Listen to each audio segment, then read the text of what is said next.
চারিদিকে ধ্বংসস্তূপ, তাঁবুর মতো ঘর, নেই ছাদ, নেই বেড়াও।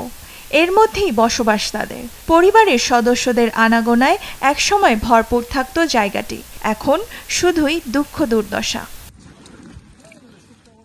৮ মাসের বেশি সময় ধরে চলা ইসরায়েলি আগ্রাসনে বাস্তুচ্যুত হওয়ার পর আল কাহালুদ পরিবার ফিরে এসেছেন তাদের চিরচেনা বাড়িটিতে।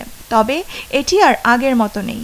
এই ধ্বংসস্তূপের ওপরেই একটি বড় তাঁবু গেড়ে বসবাস করছেন তারা। ঘরের সবকিছু ধ্বংস হয়ে গেছে।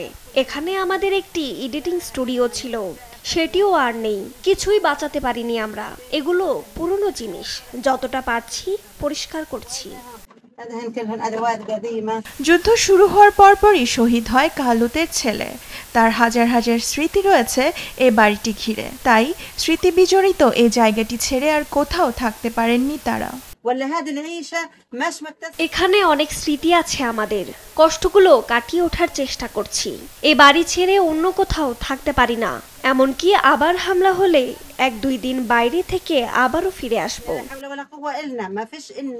আল কাহালুদদের বাড়িটি উত্তর গাজার বেইত লাহিয়া শহরে অবস্থিত। এক সময় ছিল ৫ তলা ভবন, এখন কনক্রিটের ধ্বংসস্তূপের একটি বিস্তীর্ণ অংশ মাত্র। এমন পরিস্থিতির মধ্যেও পরিবারটি এই ধ্বংসকে আঁকড়ে ধরেই আপন বাড়িটির সাথে থাকার চেষ্টা করছে। এটা আমাদের বাড়ি, এটিকে পরিত্যাগ করতে পারবো না। এত কিছুর পরেও সামনে ভালো দিনের জন্য অপেক্ষা করছেন তারা।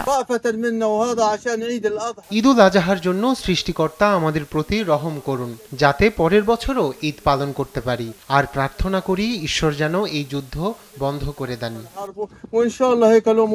আল কাহালুদদের মতো অনেকেরই বাড়িঘর ধ্বংস হয়ে গেছে, পরিবারগুলো হয়েছে বাস্তুচ্যুত। অনেকেই এই ভেবে ফিরে আসছেন যে বাসস্থানের অন্তত কিছু অংশ হয়তো হামলা থেকে বেঁচে গেছে। দেওয়ান মুবাশশিরা হোসেন, নিউজ ডেস্ক, দেশ টিভি।